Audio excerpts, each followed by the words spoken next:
Alors bienvenue, on va parler là maintenant de décarbonation et de transition environnementale et on va parler surtout de stratégie.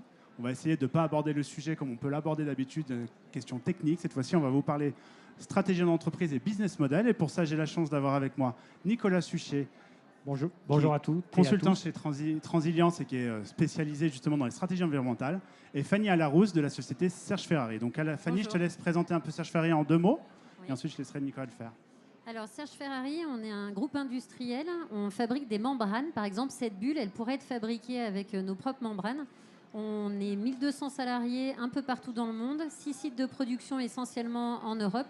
On livre pour 80 pays et on a des applications qui sont très différentes, qui vont de l'architecture tendue à la protection solaire, donc les voiles d'ombrage, à tous les équipements que vous avez pu voir aux Jeux Olympiques, donc avec les bannières publicitaires et ou le Grand Palais recouvert en noir, à la fabrication de stades.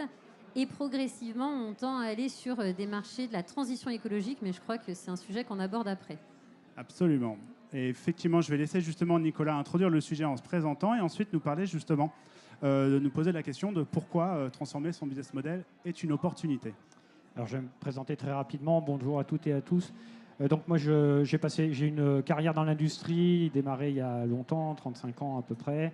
BTP, automobile et puis dispositifs médicaux. Et puis, à un moment, j'ai trouvé que tout ça, ça n'avait plus beaucoup de sens. Et comme j'étais passionné par les enjeux environnementaux, j'ai créé mon propre bureau d'études qui se spécialise sur les enjeux environnementaux, la stratégie. Et du coup, la question, effectivement, c'est sur la question de la stratégie. Pourquoi, pour toi, c'est important de parler de stratégie et pourquoi c'est une opportunité, la transition, à ce niveau-là? Alors, pourquoi c'est important? Déjà, en préliminaire, on va dire qu'il y a un premier point, c'est que on a tous tendance, en tant que dirigeant d'entreprise ou même en tant qu'être humain, de se concentrer uniquement sur le court terme. C'est très difficile de se prolonger sur du très long terme. Au-delà de 20, 30 ans, c'est compliqué. Pourquoi on s'en est sur le court terme? Parce que c'est rassurant et parce que, en tout cas pour les entreprises, on est dans le business as usual. On sait, on sait à peu près ce qui va se passer, plus ou moins, mais ça ne va jamais au-delà. La problématique, c'est donc pas celle-là, c'est de se projeter sur bien plus loin que 5 ans, qui est en général l'idée des entreprises. On se projette rarement 7 ans, allez, un peu dans l'industrie automobile que j'ai connue dans le passé. Mais là, il faut se projeter très loin. Parce que le problème du dérèglement climatique, tous les problèmes liés à la raréfaction des ressources, tous les problèmes liés à l'environnement au sens général, c'est-à-dire les ressources en eau, c'est-à-dire la biodiversité, les pollutions diverses et variées, ce sont des problèmes qui ressortent maintenant à l'échelle de manière logarithmique, de manière exponentielle, pardon. Et si on ne se prend pas ce moment-là pour se poser des questions et se dire « Ah mais attention, ça, quelle influence ça va avoir sur mon business ?» Qu'est-ce qui va se passer demain? Est-ce que je vais pouvoir continuer de vendre les produits ou les services que je fabrique? C'est ça le sujet. Je pense que l'environnement, c'est la bonne opportunité pour se poser ces questions-là. Et justement, chez Serge Ferrari, à quel moment vous êtes posé cette question-là? Vous avez fait d'abord, j'imagine, un bilan carbone. À quel moment vous vous êtes dit le bilan carbone, c'est quelque chose qui est important, mais ça ne suffit pas? À quel moment vous avez remonté le sujet au niveau du CODIR et vous avez justement essayé de parler de temps long et comment vous avez réfléchi en tant que business model? Alors, nous, le bilan carbone, on s'y est lancé en 2021. 2021, c'est une année charnière pour Serge Ferrari. On avait coutume de faire déjà des analyses de cycle de vie, ce qu'on appelle les ACV. Et pourquoi 2021? Parce que 2021, on était confronté à 3 problèmes, et ça rejoint la question qui était posée juste avant auprès de Nicolas. La première difficulté auquel le groupe était confronté, c'était une croissance importante, organique et externe. Et donc, on est un groupe familial, on a 50 ans, et il y avait un risque de perte des valeurs de l'entreprise, qui est pourtant une force au niveau de l'entreprise. Donc là, premier risque, fidélisation des salariés, fidélisation du savoir-faire et attractivité. Parce que nous, on se situe au niveau du siège social dans une petite région rurale, et on n'attire pas forcément de manière très spontanée l'ensemble des talents, même si la région est très sympa. Le deuxième sujet, c'est une difficulté à ce moment-là au niveau du groupe à redonner du sens au quotidien. 2021, on sort du Covid. Et le troisième sujet, c'est potentiellement quelques prémices déjà de risque de matières premières que nous a montré le Covid. Et donc, du coup, dans un système, ou en tout cas dans une organisation très systémique, on est particulièrement dépendant Nous, au niveau de notre impact carbone, si on revient sur ce sujet-là, notre impact carbone, plus de 90% c'est le scope 3, 70% c'est de la matière. Donc ça vous montre le risque de dépendance du groupe par rapport à la matière première qu'on a besoin de travailler. Donc 2021, on décide de retravailler notre stratégie développement durable dans sa globalité et on décide de travailler notamment le bilan carbone pour avoir une première base. Et à partir de là, quand on a un premier état de diagnostic avec tout ce que ça représente en termes j'allais dire, le diagnostic du bilan carbone, il est quand même largement contestable, mais en tout cas, ça nous donne des premiers éléments pour pouvoir ensuite bâtir la trajectoire. Et pour nous, 2 sujets derrière cette trajectoire-là.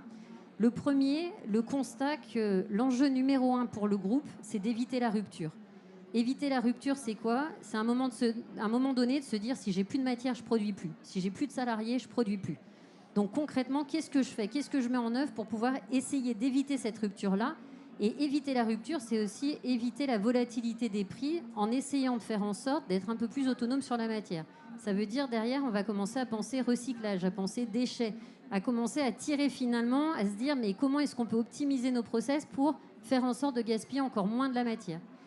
Donc là, premier enjeu, éviter la rupture. Deuxième enjeu, qui est quand même beaucoup plus, j'allais dire, fédérateur, parce qu'éviter la rupture, spontanément, c'est pas hyper positif. Le deuxième enjeu, c'est de se dire, inventer le modèle d'affaires de demain. Et on est persuadé d'une chose, on a une conviction chez Serge Ferrari qu'on a développée depuis 2021, c'est de se dire que l'entreprise durable, c'est pas celle qui aura 0 impact carbone demain, c'est l'entreprise qui produira quelque chose qui sera utile. Et parce que ce sera utile, on pourra, à condition effectivement qu'elle fasse en sorte de réduire son impact, on pourra continuer de produire parce que le service qui sera rendu,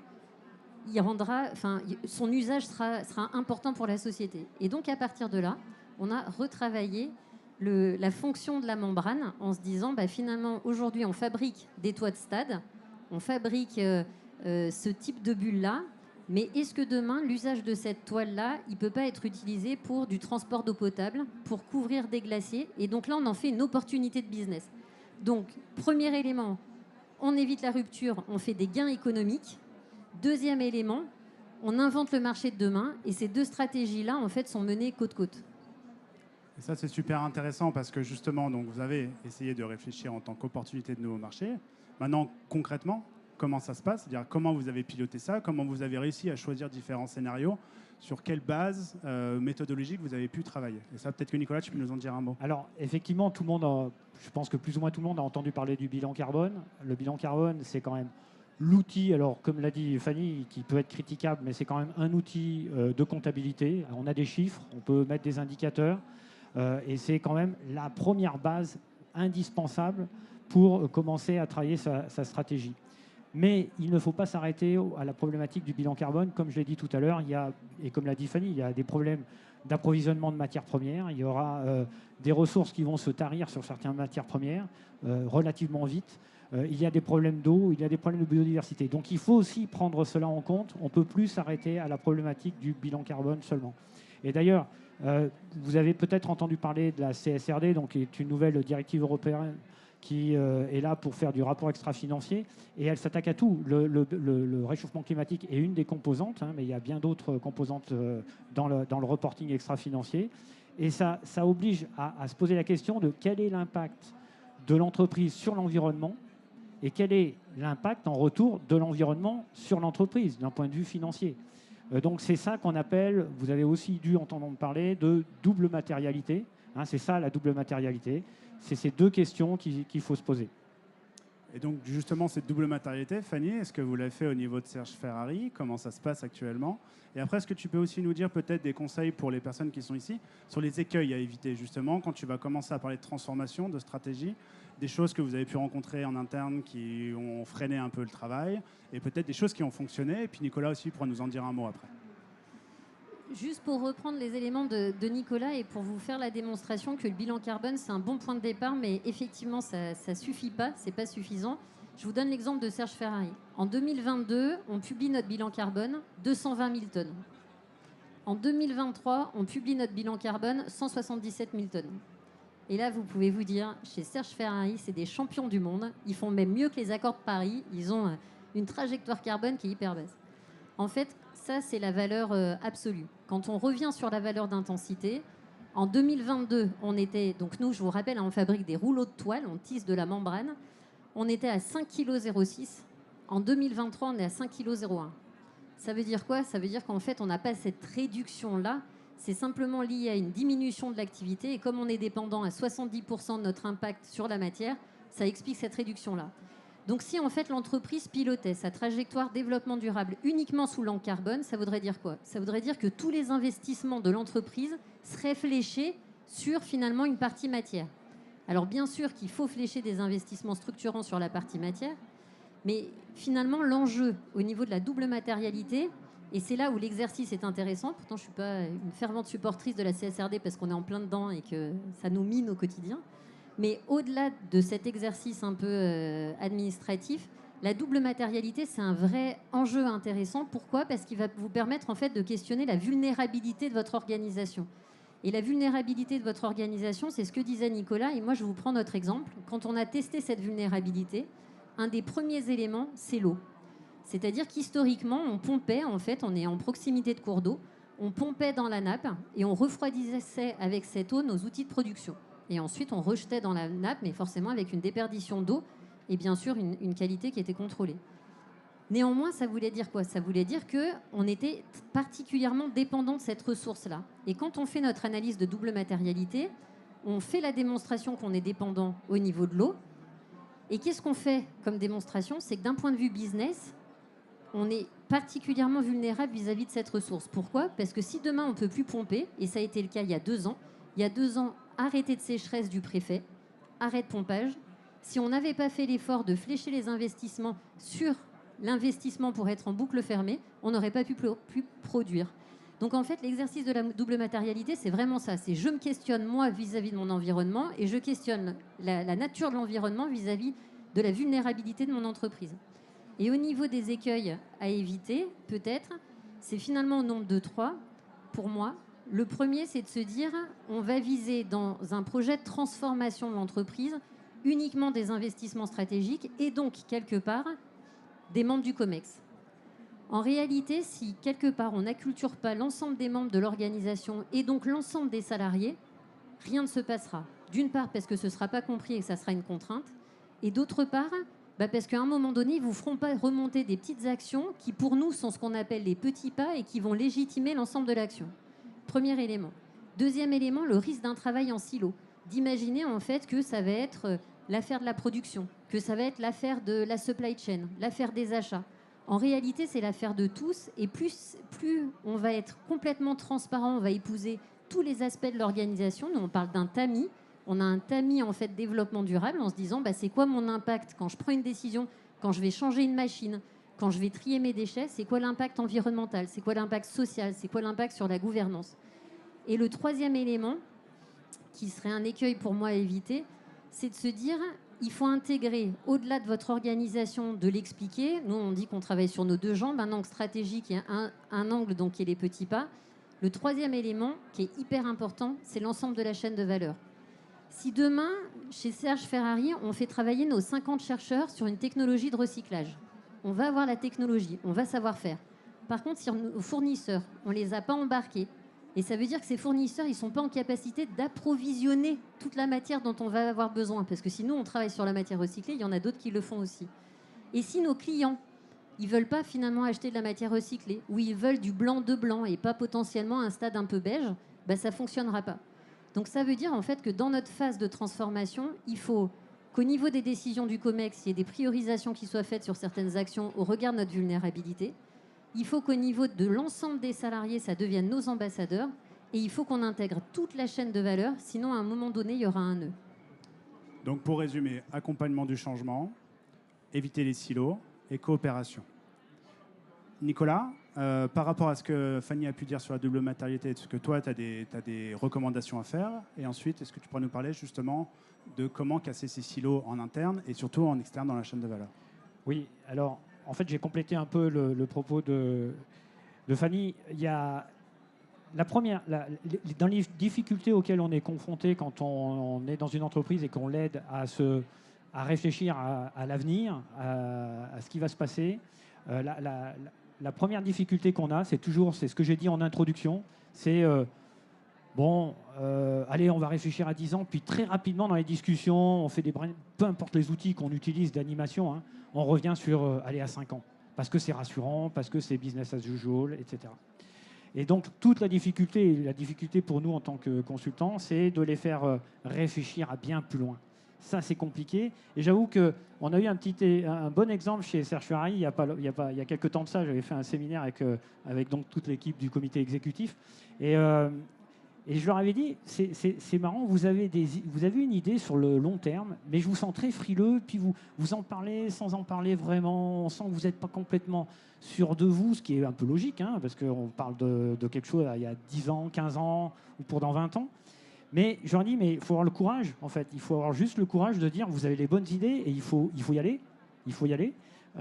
Et je me souviens que Sébastien, le président du groupe, il a dit, bah oui, c'est vrai, il faut qu'on aille là-dedans. Et on a trouvé une vision long terme qui reflétait bien cette envie d'aller beaucoup, beaucoup plus loin, un peu moins frileuse. Après, on verra comment tout ça va se mettre en musique. Le deuxième aspect, tu as parlé du travail en équipe. Ça, c'est super important. Je pense que, comme pour tout hein, dans une entreprise, il faut acculturer les gens. C'est-à-dire que vous ne pourrez pas faire de la décarbonation ou améliorer ou travailler sur votre stratégie environnementale si vous n'avez pas formé, sensibilisé les gens à tous ces enjeux-là. Alors ça, c'est indispensable. Si vous voulez l'adhésion des gens, si vous ne voulez pas faire du top-down en disant c'est comme ça, et là, à mon avis, on va clairement vers l'échec, il faut vraiment acculturer, passer du temps à acculturer les gens. Il y a un troisième aussi aspect, tu l'as dit, c'est comment on travaille sur la chaîne de valeur. Ça, c'est super important parce que dans la plupart des entreprises, en tout cas celles que j'accompagne, plus de 90% des émissions de gaz à effet de serre, pour parler de ces émissions-là, donc du réchauffement climatique, c'est le scope 3, hein, c'est-à-dire tout ce qui ne concerne pas les énergies qu'on a brûlées directement ou qu'on a consommées directement. Donc en fait, si on ne commence pas à travailler sur cette chaîne de valeur, à tout ce qu'il y a autour, eh ben, on passe à côté de beaucoup, beaucoup d'opportunités. Et là, ça va être, je sais, par moments compliqué, parce qu'il va falloir, si vous êtes une PME, vous avez des gros donneurs d'ordre, ben, il va falloir aussi les mettre autour d'une table, parce qu'il ne s'agit pas simplement, on les connaît, hein, il y en a peut-être dans la salle, mais ils sont là pour vous dire, ouais, décarbonez-vous, débrouillez-vous. Non, c'est pas comme ça que ça va marcher, en fait. Il va falloir se mettre autour de la table, il va falloir travailler sur les cahiers des charges, il va falloir travailler sur les specs, il va falloir travailler sur les matériaux, et se poser toutes les questions ensemble. Sinon, ça ne sera pas possible, en fait. Si on gère que l'aspect prix, par exemple, hein, eh ben, ça ne sera pas possible. Je ne dis pas que la décarbonation, c'est systématiquement des augmentations de prix. Il faut se lever aussi ça de la tête. Mais il faut se mettre autour de la table. Et ça, c'est un point qui est compliqué, je le reconnais. Et c'est vraiment l'enjeu de demain de coopérer. Un autre point important, c'est qu'il ne faut rien mettre sous le tapis. Quand on travaille sur la stratégie à long terme, il y a des trucs qui font mal. Il faut parler de business model, il faut parler de croissance, il faut parler de tout ça. Il faut avoir le courage d'en parler en tant que patron d'entreprise, etc. Et de se poser les questions et de se dire est-ce que les produits que je fais ou les services que je vends aujourd'hui ils sont vraiment utiles, hein, ça, c'est une question qu'il faut poser. Est-ce que ma croissance à 2 chiffres que j'ai depuis un certain temps, elle est pérenne? Voilà, il faut se poser ces questions-là, avoir le courage de les mettre sur la table. Déjà, quand on le fait, c'est une grosse première étape. Je ne dis pas qu'on a la solution derrière, mais c'est une grosse première étape. Et puis, je dirais que on ne peut pas faire de la décarbonation si on n'a pas des ressources qui sont quand même un peu dédiées à ça. Il faut être clair. Si on veut faire de la stratégie environnementale, travailler sur la décarbonation et tous ces enjeux-là, si on n'a pas un peu de ressources dédiées à ça, il ne faut pas se leurrer, on ne va pas y arriver. Et donc ça va être, il faut avoir la volonté de mettre un peu d'argent sur la table en tant qu'entreprise pour travailler ces enjeux-là. Fanny, on a parlé de coopération, de Scope 3. On t'a demandé des écueils. Est-ce que tu auras des bonnes pratiques, notamment sur la coopération? Est-ce que tu peux nous dire un petit peu comment vous avez pu activer ça au niveau de Serge Ferrari? Comment tu as entraîné justement tes fournisseurs, peut-être tes clients autour de la table, et ce que ça a donné actuellement? Oui, alors nous, donc notre stratégie, elle s'est déployée de manière un peu plus, j'allais dire, méthodologique à partir de 2022. C'est-à-dire que 2021, on s'est déjà essayé à calculer un certain nombre de choses et à définir notre trajectoire. Une fois que nous, en interne, on maîtrisait bien les éléments, on s'est testé sur l'ensemble des sites 2022. 2023, on a capitalisé l'expérience, donc c'est quand même malgré tout un travail un peu long. Et 2024, là, vraiment, on commence à partager, à s'ouvrir et à se challenger vis-à-vis des autres. Dans les bonnes pratiques qu'on peut avoir, ou en tout cas dans des exemples, parce que dans les bonnes pratiques, il y a forcément des écueils. On a tendance à parler que des bonnes choses, mais il y a quand même eu toute une capitalisation. Nous, on part du principe que quand on lance un projet, il faut qu'il réponde à 3 critères pour qu'il ait du sens d'un point de vue de l'organisation, de la manière dont on est structuré. Le premier, c'est qu'il faut que le projet il ait un impact business. C'est-à-dire que oui, la transition écologique, ça coûte de l'argent, mais ça coûte de l'argent d'un point de vue immédiat. Et potentiellement, demain, il faut imaginer le ROI. Il faut imaginer ce retour sur investissement. Et c'est parce que potentiellement, il y a un retour sur investissement qu'on va aussi y aller. Donc ça, c'est le premier élément business. Deuxième élément, environnemental. Puisque forcément, si on s'engage dans un projet comme ça, c'est qu'à un moment donné, il y a quand même un levier environnemental. Et donc là aussi, on regarde son impact. On regarde son vrai impact. On a coutume de dire, nous, attention aux fausses bonnes idées. Par exemple, aujourd'hui, tout le monde parle du recyclage. Nous-mêmes, on est engagés en matière de recyclage. Mais le recyclage, quelquefois, quand on prend son impact complet, il y a des choses qui ne valent pas le coup d'être recyclées, en fait. Il vaut mieux travailler sur la longévité, sur le poids du produit. Il vaut mieux travailler sur son impact ressource que d'un point de vue recyclage qui va être consommateur et donc d'un point de vue carbone. Et le troisième élément, c'est l'impact global, c'est-à-dire finalement le sens qu'on donne à cette action. C'est quoi le sens sociétal? C'est quoi le sens quelque part pour la planète? Et si je vous prends un exemple très concret, c'est par exemple la politique déchets. Nous, quand on fabrique des membranes, on a des lèses, en fait, des largeurs de bobines, si vous voulez, qui vont être fabriquées.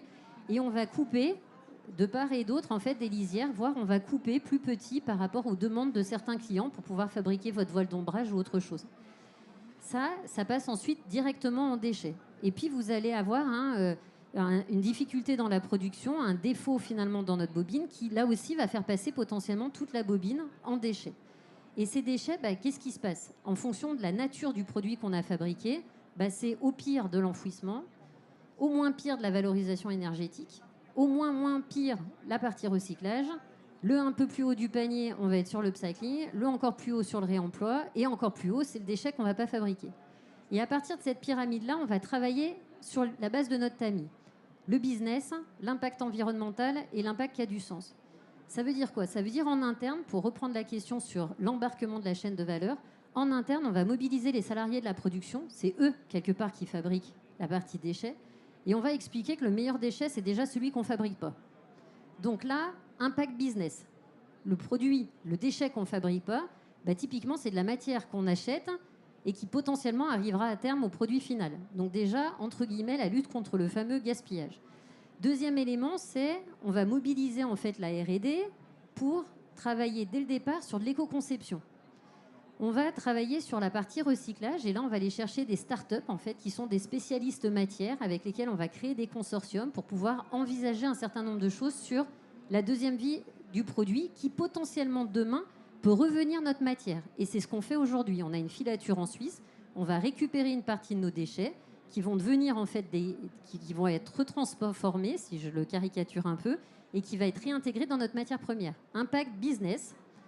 Cette matière-là, je la maîtrise, je maîtrise le coût. Impact environnemental, mon déchet devient ma matière. Impact sens, en fait, quand je demande aux équipes de terrain de faire du tri et d'être hyper rigoureux sur ce tri-là, ça a vraiment du sens au quotidien parce que finalement, on arrive à avoir un impact qui a du sens. Et puis, quatrième élément, le réemploi. Le réemploi ou l'upcycling. Et là, on va travailler en fait avec des startups. Sur Paris, par exemple, on va travailler avec Bilom. On va détourner l'usage de la toile. On va en faire potentiellement des sacs à dos. Je suis déçue que personne n'ait un sac à dos Bilom ou Serge Ferrari. Ça peut être ce genre de choses-là. Donc ça, c'est des petites actions. C'est pas ce qui va demain préfigurer complètement notre taux de valorisation à 100%, mais c'est des petites choses qui rentrent finalement sur nos 3 tamis. Et donc, en bonne expérience, c'est peut-être de se dire, c'est un peu comme quand vous jouez à un jeu de société. On fixe les règles au départ et les règles, elles ne doivent pas être trop nombreuses parce qu'en fait, à la fin de la lecture des règles, sinon personne n'a rien compris, donc personne ne veut les jouer. Donc on définit des règles. Pour nous, la coutume, c'est de se dire, Au-delà de 3 commence l'infini. Donc 3 règles simples. On revient sur des feedbacks positifs et on donne la possibilité en fait d'avoir de l'émergence du terrain pour remonter. Et le 4e idée, c'est que ce système-là, bottom-up, on essaye de l'impulser sur l'ensemble de la chaîne de valeur, fournisseurs et clients. Merci beaucoup pour ces super exemples. Nicolas, on va te laisser peut-être rebondir et peut-être conclure pour ensuite prendre quelques questions. Ça marche. Alors, je dirais qu'en termes de conclusion, on va rebondir sur tout ce qui a été dit. Je crois que ce qui est important, vous l'avez compris, c'est qu'il ne faut pas décorréler sa stratégie business de sa stratégie environnementale. Ce sont les deux faces d'une même pièce, hein, et c'est très important de faire ça. Toutes les entreprises qui essayent de faire, on a une stratégie business qui part dans un sens, puis une autre environnementale pour dire, voilà, on fait des choses, ça ne marche pas, ça ne marchera pas. Donc il faut vraiment arriver à corréler tout ça, hein, et c'est l'enjeu numéro 1. Et je pense qu'on peut conclure là-dessus. Et peut-être la dernière des conclusions, c'est ça s'adresse à tout le monde en fait. C'est pas une histoire de taille d'entreprise. Alors chacun y met les moyens qu'il peut, mais on travaille aussi bien avec des entreprises de 10 personnes qu'avec des entreprises de plusieurs dizaines de milliers de personnes. Donc c'est pas un problème de taille. Évidemment, il n'y aura pas les mêmes moyens, mais toutes les entreprises peuvent se poser des questions et peuvent travailler sur leur transition. Très belle conclusion. Merci beaucoup, Nicolas. On va vous laisser, on a encore 4 minutes. Si vous avez des questions, c'est le moment. Oui, bonjour. Thierry Kieffin, j'accompagne les hôteliers et les restaurateurs dans leur démarche développement durable et décarbonation. Comment vous réussissez? Est-ce que vous avez un secret pour mettre tout le monde autour de la table, c'est-à-dire les clients et les fournisseurs, ce qui est de temps en temps très compliqué? Alors, je vais peut-être répondre de mon point de vue plus généraliste. Alors non, même si je voulais dévoiler mes secrets, je n'ai pas de secret. Je pense que, en tout cas, personnellement, je n'ai pas la méthodologie. C'est vrai que j'accompagne quelques entreprises dans l'industrie automobile. J'ai été dans l'industrie automobile il y a très longtemps. Et je me souviens qu'à l'époque, on essayait de mettre en place beaucoup de travail sur... C'était encore l'époque...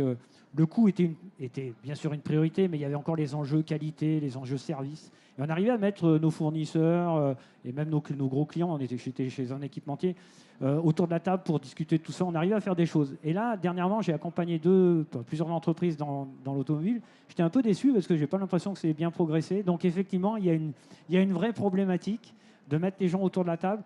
J'espère qu'avec le bilan carbone, qui est un outil assez factuel, moi j'ai tendance à dire mon bilan carbone, c'est votre bilan carbone. Donc il y a un moment, il va falloir se rendre à l'évidence qu'il va falloir travailler ensemble. Maintenant, je n'ai pas l'outil miracle. Si quelqu'un l'a, je suis preneur. Hein. Moi, je n'ai pas d'outil miracle, mais par contre, je peux vous dire ce qu'on a fait chez nous. Au départ, on a eu une grande idée de mettre en place un comité des parties prenantes. Ça, il y a des entreprises qui le font. Donc, dans le comité des parties prenantes, vous prenez en fait des représentants des fournisseurs, des clients, des banquiers, etc. Et vous venez tester, challenger votre stratégie, votre trajectoire, et à partir de là, vous les faites travailler ensemble. Ça, c'est une hypothèse qui peut être faite et que plusieurs entreprises mettent en place. Et nous, quand on a voulu le mettre en place, on s'est rendu compte en fait qu'on intervenait sur des marchés qui étaient trop différents et qu'en plus, potentiellement, si on mettait ensemble nos fournisseurs et potentiellement ensemble nos clients, on prenait des risques stratégiques. Donc, qu'est-ce qu'on a fait? On s'est dit que sur certains rangs de participants, tout ce qui est réglementaire, bancaire, territorial, ONG, etc., là-dessus, on pouvait les mettre ensemble parce que finalement, il n'y a pas d'enjeu et au contraire, le croisement de regard va être riche. Au niveau client, on a oublié cette hypothèse-là. On a fait une association en fait, de clients historiques qui peuvent travailler ensemble et qui ne sont pas forcément concurrents et ou s'ils sont concurrents, ils peuvent être complémentaires. Et par contre, sur des sur des clients très stratégiques pour l'entreprise avec un gros chiffre d'affaires, etc., eux, on va privilégier en fait d'être challengés de manière B2B. Et ça, finalement, on est sur quelque chose d'un peu hybride, mais nous, aujourd'hui, c'est quelque chose qui fonctionne bien. Merci beaucoup à tous les deux. Est-ce qu'on peut prendre une dernière question peut-être? Et après, on pourra continuer en dehors de la bulle. Bonjour, je suis chargée de mission RSE dans l'agroalimentaire. Et vous parliez de sensibilisation de toutes les personnes dans l'entreprise. Et un vrai challenge pour moi aujourd'hui, c'est sensibiliser la direction aux opérateurs, parce qu'on a des points de vue complètement différents. Et quels seraient les conseils pour vous pour sensibiliser toutes les personnes? Ouais, peut-être d'une manière générale, le premier point, c'est qu'effectivement, il faut sensibiliser du président jusqu'à tous les opérateurs. Ça, c'est clair. Après, comment s'y prendre? Bon, il y a plein d'outils qui existent. On entend parler de fresques du climat. On peut faire il y a des tas d'autres produits. Mais je pense que, encore une fois, il n'y a pas d'outil miracle. Il faut arriver à convaincre sa direction que c'est indispensable de le faire, comme on l'a fait, par exemple, pour la qualité, dans le passé, il y a très longtemps. Alors moi, je suis un peu plus vieux que vous, mais la qualité, dans les années 80, c'était pas évident. Hein, on commençait l'ISO 9000, etc. Et en fait, maintenant, vous parlez de qualité dans une entreprise, voilà, on ne se pose plus de questions. Ben, ça va prendre un peu du temps, mais je pense qu'on va y arriver à force. Fanny, tu veux réagir en 2 mots avant Ouais, qu'on devoie... En 2 mots, parce que ça a bipé. 3 choses peut-être. La première, c'est de prendre l'angle d'enjeu. En fait, au niveau stratégique, donc le plus haut niveau, effectivement, il faut que la stratégie elle soit portée. Mais pourquoi elle doit être portée? C'est quoi les enjeux de votre groupe? C'est l'histoire de la double matérialité, de l'exemple de l'eau qu'on a partagé juste avant. Par rapport à ces enjeux-là, donc on a l'enjeu stratégique. Le deuxième, c'est de rendre acteur. C'est-à-dire finalement, en dehors de votre métier traditionnel, est-ce qu'il n'y a pas des métiers? Donc favoriser la remontée d'infos. Et pour ça, c'est des communautés, c'est des temps d'échange, c'est de l'animation. Et là, je rejoins ce que disait Nicolas. On sous-estime le temps d'animation. En fait, finalement, notre job à nous, puisqu'on exerce le même, c'est d'arriver à être des super animateurs. En fait, on fait ça. Parce que nous, tout seuls, on ne fera rien. Et on a tout le temps besoin des autres. Et en plus, quand notre métier sera super bien fait, on n'aura plus besoin de nous. Et le troisième élément, c'est d'arriver en fait à faire vivre cette communauté et de promouvoir les bons exemples. Et ça, il faut intégrer la chaîne de valeur. Et toujours avoir en prisme, en fait, finalement, nous, en tout cas, c'est comme ça qu'on communique, c'est mon dernier mot, les 3 enjeux, environnement, impact et business. Et systématiquement, notre communication est tournée là-dessus. Et petit à petit, en fait, c'est la politique des ricochets, ça fait des ronds plus grands. On va conclure sur ces merveilleux conseils. Merci à tous les deux. Je vous propose qu'on continue les échanges, si vous voulez, en dehors de la bulle. Comme ça, on va laisser la place la prochaine table. Et on va sortir prendre un peu l'air aussi, parce qu'il fait très chaud dans cette bulle. N'hésitez pas à nous attendre à l'extérieur.